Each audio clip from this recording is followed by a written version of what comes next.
Remember when airport security meant emptying your pockets and taking off your shoes? You'd walk through a metal detector, collect your bag on the other side, and that was it. Simple, predictable, maybe a little annoying, but nothing you couldn't handle. Those days are gone. Flying in 2026 feels different, and if you haven't noticed the change yet, that's exactly what makes it so dangerous. Last month, a 72-year-old woman flying to visit her grandchildren in Florida lost $800 worth of electronics at airport security, not because she broke any rules, not because she was trying to sneak anything dangerous onto the plane. She lost everything because the rules she'd followed for 20 years suddenly weren't enough anymore, and nobody warned her. Today, I'm going to show you the 10 items that seniors are losing at airport security in 2026. Why it's happening without warning, and exactly how to protect yourself before your next trip. Because losing your belongings isn't just frustrating. When you're traveling on a fixed income to see family or enjoy retirement, it's money you can't afford to waste. Now I have a question for all of you watching. Have you traveled through an airport recently? Tell me in the comments if you noticed anything different, because what's happening right now is bigger than most people realize. Here's what changed, and why almost nobody knows about it. Across every major airport in the United States, TSA has been quietly replacing their old X-ray machines with something far more powerful. These aren't the scanners you remember. These are hospital-grade CT scanners equipped with artificial intelligence. The same technology doctors use to see inside your body is now analyzing everything in your carry-on bag, and it sees things the old machines never could. These new scanners don't just glance at shapes and shadows, they analyze density, chemical composition, wiring patterns, battery signatures, every detail down to fractions of a millimeter. Every battery in your bag gets measured and compared against a threat database in seconds. Every wire, every circuit, every device that looks even slightly unusual gets flagged in bright red on the officer's screen. Here's the part that's catching travelers completely off guard. The rules didn't suddenly change. You can still bring most of the same items you've always brought. What changed is enforcement. Items that slipped through security for years without a second glance are now lighting up those screens like warning flares. And there's no grace period anymore. No warnings. No second chances. In 2026, if something looks questionable to the scanner or the officer, it gets pulled from your bag immediately. If it can't be verified on the spot, it's gone. You don't get it back. You don't get reimbursed. And arguing doesn't help, because the final decision belongs to the officer standing in front of you, and they've been trained to prioritize caution over convenience. Passengers are losing expensive electronics, missing flights, and watching hundreds of dollars drop straight into TSA disposal bins, all because they packed something they've carried dozens of times before without any problems. This isn't about new bans. It's about a zero-tolerance era driven by scanners that see more than human eyes ever could. So let's break down exactly what's getting confiscated, why it's happening, and how you can avoid becoming the next traveler standing at the checkpoint stunned, arguing over gear you'll never see again. Let's start with one of the most painful losses happening at airports in 2026, smart luggage. You've probably seen these suitcases. They look sleek and modern, with built-in USB charging ports, GPS tracking, and digital locks. They cost anywhere from $300 to $500, and they feel like a smart investment for frequent travelers. In reality, they're one of the fastest ways to lose serious money before your trip even begins. Here's the rule, and it's brutally simple. Any smart luggage with a non-removable lithium-ion battery is banned. Not sometimes banned. Not depending on which airport you're flying out of. Completely banned from the cargo hold and banned from carry-on. No exceptions. The reason comes down to fire risk. Lithium-ion batteries can overheat and catch fire without any warning. It's called thermal runaway, and if it happens in the cargo hold of an airplane, the crew has no way to reach it and put it out. That's a scenario aviation authorities refuse to gamble with, which is why the FAA and TSA treat this rule as absolute. Here's where travelers get trapped. People show up at the check-in counter with a $400 suitcase, ready to board their flight, only to be told the battery inside can't fly. One woman I spoke with lost her entire bag because the battery was technically removable, but only with a screwdriver. She didn't have one with her. She didn't have time to find one. Her choice was simple: miss the flight or abandon the suitcase. She left it behind. No exceptions, no sympathy, no flexibility. The only way to fly with smart luggage in 2026 is to make absolutely certain the battery can be removed by hand, without any tools. If you can remove it, take it out and carry the battery separately in the cabin. If you can't remove it, don't bring the suitcase at all. Smart luggage is either fully compliant or it's a guaranteed confiscation waiting to happen. Now let's talk about something almost everyone carries these days: portable chargers and power banks. If you're like most travelers, you rely on these to keep your phone charged during long flights and layovers. You might use your phone to stay in touch with family, check flight updates, or access important information like medication reminders or boarding passes. It feels harmless, and that's exactly why so many people get caught completely off guard when their power bank gets confiscated. The new TSA scanners are exceptionally good at detecting battery density, and power banks light up on their screens instantly. But here's the problem. The rule isn't about the size of the power bank, it's about something called watt-hours. And most travelers have absolutely no idea what their power bank's watt-hour rating actually is. Here's the hard line you need to understand. Power banks under 100 watt-hours are generally allowed, but only in your carry-on bag. Every single spare lithium-ion battery, including power banks, is strictly forbidden in checked luggage. If TSA finds one in your checked bag during screening, it gets pulled out and confiscated. You won't even know it happened until you open your suitcase at your destination and discover it's gone. For larger power banks rated between 101 and 160 watt-hours, you need airline approval before you fly. Anything over 160 watt-hours is completely banned from all flights. Now, here's the twist that's catching people by surprise. If a TSA officer cannot clearly read the watt-hour rating printed on your power bank, they are trained to confiscate it immediately. No visible label means no way to verify safety, and no verification means it doesn't fly. That expensive laptop power bank with the faded label? Gone. That off-brand backup charger you bought years ago with no markings? Gone. Officers aren't guessing anymore. If they can't confirm the watt-hour rating on the spot, the device goes into the disposal bin and you don't get it back. The fix is simple but unforgiving. Buy reputable brand name power banks that clearly print the watt-hour rating on the device. If the label has worn off over time, look up the specs online, print a new label, and tape it securely to the power bank. And no matter what, always pack it in your carry-on bag, never in checked luggage. Do you travel with a power bank? Stop right now and check the label. Does it clearly show the watt-hour rating? If it doesn't, you're at risk of losing it the next time you fly. If you're someone who loves taking photos when you travel, or if you bring a camera to document visits with your grandchildren, this next category is going to frustrate you. Spare camera batteries and loose lithium-ion cells. Photographers and anyone who relies on rechargeable batteries get hit harder than almost any other type of traveler. And most of them have no idea it's coming. The rule itself is clear. All spare lithium-ion batteries are banned from checked luggage. Every single one, no exceptions.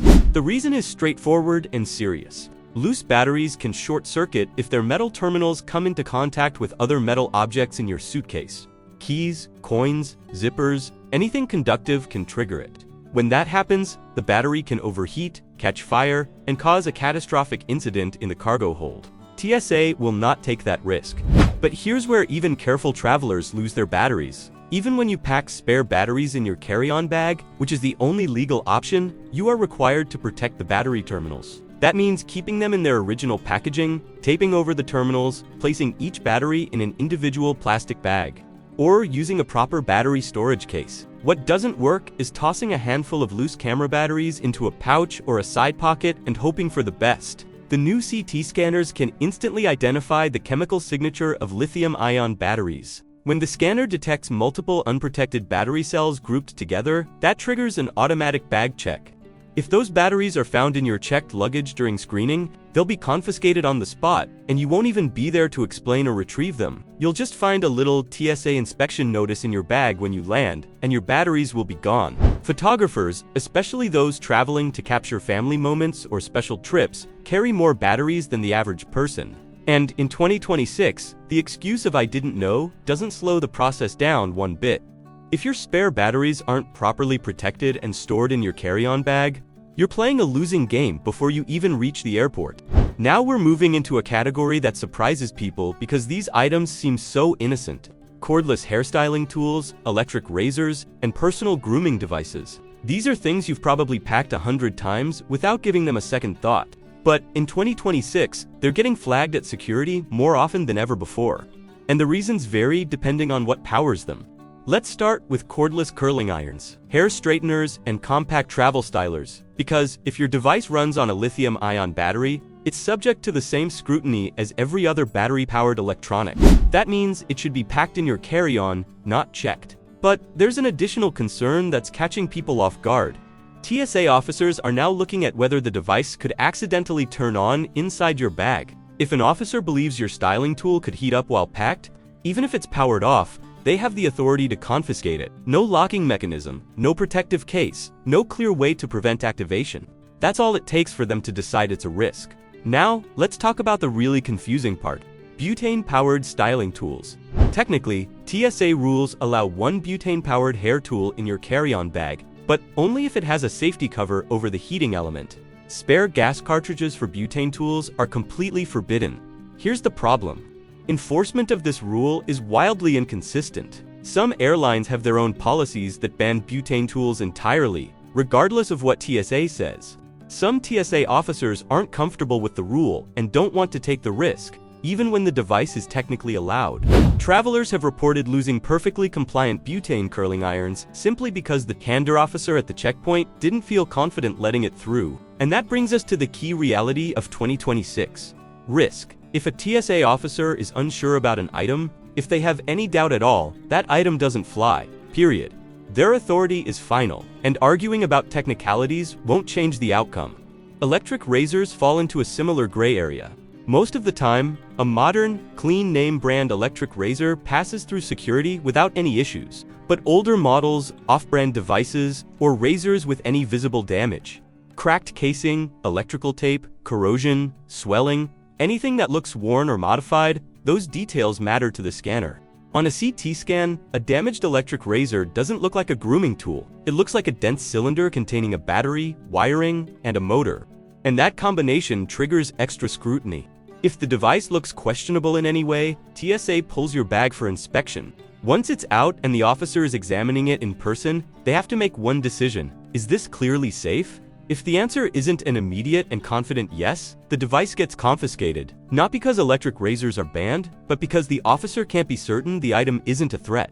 To avoid the gamble entirely, travel with grooming tools that look clean, intact, and obviously factory-made. If your device looks beat up, repaired with tape, or questionable in any way, you're rolling the dice, and TSA isn't obligated to roll them with you. Let's talk about something even simpler. Electric toothbrushes. These devices are completely allowed by TSA. That's what makes this category so frustrating for travelers. You're not breaking any rules, and yet, in 2026, electric toothbrushes are getting pulled from bags and confiscated more often than you'd ever expect. Here's why. On a CT scanner, an electric toothbrush doesn't register as a harmless grooming tool. It appears as a dense tube packed with a motor, internal wiring, and a rechargeable lithium-ion battery. If that image on the screen isn't perfectly clear to the officer reviewing it, the toothbrush gets treated as a suspicious electronic device. And once that happens, your bag gets flagged for manual inspection. Two specific things trigger confiscation more than anything else. First, accidental activation. If your toothbrush turns on inside your bag while it's going through the scanner, buzzing and vibrating and shifting other items around, that creates an immediate red flag. The combination of unexpected movement, strange sounds, and an unclear CT image makes officers stop everything and pull the bag. At that point, even after they open it and see it's just a toothbrush, if they're not fully comfortable with the condition of the device, it can still be taken. Second, visible damage or wear, cracks in the plastic casing, electrical tape wrapped around the handle, corrosion near the charging port, a handle that looks like it's been repaired or modified in any way. From a TSA officer's perspective, that device stops looking like a store-bought toothbrush and starts looking like a homemade electronic device with a battery hidden inside. And homemade electronics are exactly what the new scanners are designed to detect and isolate. The fix is boring, but it works. Use a hard plastic travel case that completely covers the power button so the toothbrush can't accidentally turn on. Pack it in a spot where it won't get crushed or shifted around by heavier items. And don't travel with old, beat-up toothbrush handles that look like they've been through years of rough use and repairs.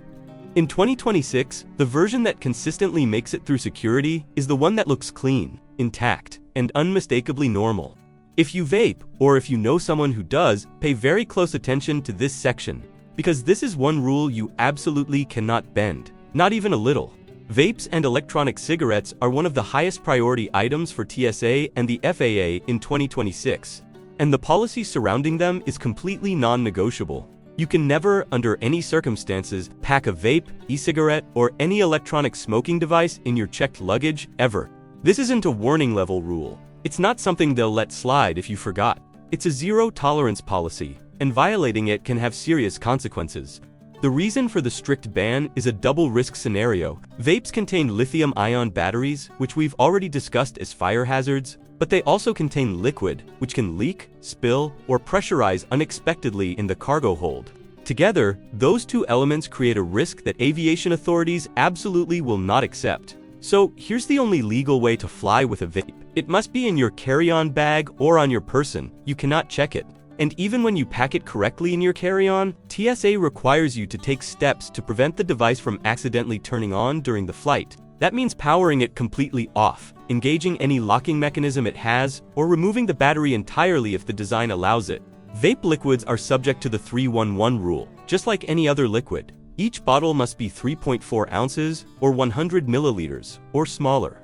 All your liquid bottles must fit into a single quart-sized clear plastic bag. Anything larger than that won't make it through security. Now here's the part most travelers ignore until it's too late. If TSA finds a vape in your checked luggage during their screening process, you don't get pulled aside. You don't get a chance to move it to your carry-on. The vape gets removed immediately, and you won't discover it's gone until you open your suitcase after you land. By then, it's too late to do anything about it. And there's one more critical warning. While TSA allows vapes in carry-on bags, many other countries do not. Some nations have outright bans on e-cigarettes and vaping devices. If you fly internationally with a vape, you could face confiscation, fines, or even legal trouble depending on where you land. The rule for 2026 is brutally simple. Carry on only, properly secured, or expect to lose it. Now let's move into a category that affects people with more specialized hobbies and interests. Drones, cameras, and high-end electronics. If you travel with expensive gear, whether it's for photography, videography, or just capturing memories in a more professional way, this section could save you hundreds or even thousands of dollars. Drones are completely allowed by TSA in both carry-on and checked luggage. On paper, that sounds fine. In reality, checking a drone is one of the most expensive mistakes you can make in 2026. The reason, once again, comes down to batteries. Spare lithium-ion drone batteries are completely banned from checked luggage. If they're discovered in your checked bag during screening, they will be removed and confiscated, and you won't even be present when it happens. You'll only realize what happened after you land, open your suitcase, and find your expensive batteries missing. Even when you pack your drone correctly in your carry-on, it's still under intense scrutiny. If a battery is oversized, unlabeled, looks modified in any way, or doesn't clearly display its watt-hour rating, TSA officers are trained to pull it immediately. Professional-level batteries rated over 160 watt-hours are an automatic stop. Third-party aftermarket batteries with no visible specifications are another common loss, but there's an extra layer of complexity here that most drone owners don't think about. Drones attract attention on their own, even without the battery issue. A drone with no FAA registration markings, visible, exposed wiring, DIY modifications, custom parts, or anything that makes it look homemade can very quickly shift from being seen as a travel gadget to being treated as a suspicious device. In some airports, and especially when traveling internationally, that alone is enough to trigger confiscation or extended questioning by security personnel. And once again, the final decision always rests with the officer inspecting your bag. If they're not comfortable with what they're seeing, your drone doesn't fly, no matter how much money you spent on it. The same principle applies to hidden cameras, spy-style electronics, and novelty gadgets. Devices like pen cameras, USB chargers with concealed lenses, clocks with hidden recorders, anything designed to look like one object but actually contain the electronic components of another, these items are walking into a trap. The new CT scanners are specifically designed to detect anomalies. A device that doesn't match what it's supposed to be is the textbook definition of an anomaly. When the scanner sees a phone charger with camera wiring inside, or a pen with a battery lens and storage chip, it gets flagged immediately for inspection. At that point, you'll be asked to explain what the device is and why you're carrying it. If your explanation isn't clear, if the device looks modified or homemade, or if you hesitate or get defensive, the officer has full authority to confiscate it on the spot.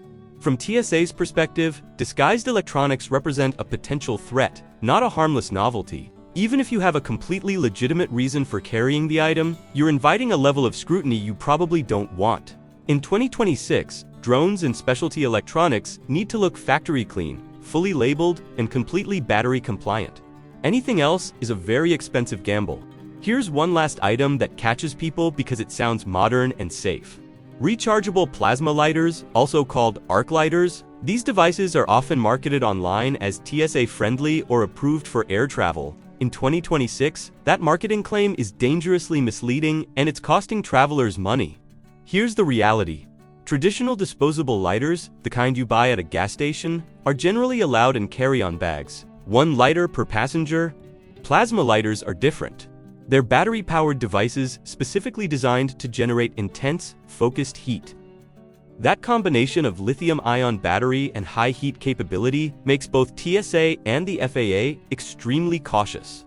Technically, TSA guidance states that electronic lighters may be permitted in carry-on bags as long as they're protected from accidental activation.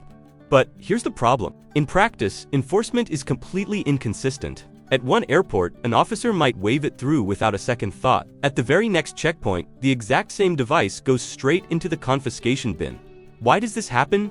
Because the final authority always belongs to the individual officer standing in front of you.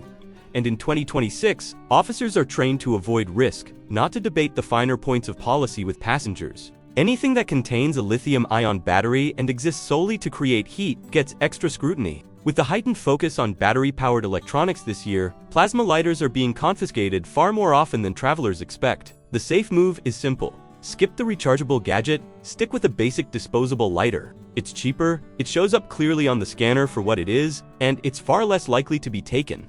So let's step back and look at the bigger picture. Because there's a pattern here that most people don't connect until it's too late. In 2026, anything with a lithium-ion battery is under a microscope. Smart luggage, power banks, vapes, camera batteries, grooming tools, even electric toothbrushes. If the device is damaged, if the label is missing, if it's not properly protected, or if it looks modified in any way, it becomes a problem very quickly. And here's the part that frustrates travelers the most. The scanners don't care how many times you've flown with that item before. Officers aren't required to give you warnings anymore. The days of "we'll let it slide this time" are over. Once the AI flags something, the decision shifts to the officer, and their job is to protect the flight, not to accommodate your convenience. For seniors traveling on a fixed income, losing $400 in electronics isn't just frustrating. It's money that could have gone toward your trip, your family, or your peace of mind. And there's no reimbursement. TSA doesn't pay you back for confiscated items. The airline doesn't compensate you. Once it's gone, it's gone. But here's the good news. A few minutes of preparation at home can save you from all of this. Check your gear before you pack. Remove batteries from devices and pack them separately in your carry-on. Make sure watt-hour ratings are clearly visible on power banks. Inspect your electronics for damage, wear, or anything that might look questionable. Use cases and protective covers to prevent accidental activation. And if something looks old, beat up, or homemade, leave it at home and bring something that looks factory new instead. Airport security isn't getting easier. It's getting smarter, stricter, and less forgiving. But you don't have to be caught off guard. Which one of these tips surprised you the most? I bet most people had no idea about the electric toothbrush issue. If you've ever had something confiscated at airport security, share your story in the comments below. Your experience might save another traveler from making the same mistake. And if this video helped you, make sure you subscribe so you're never caught unprepared the next time you fly. Stay informed, stay prepared, and travel smart.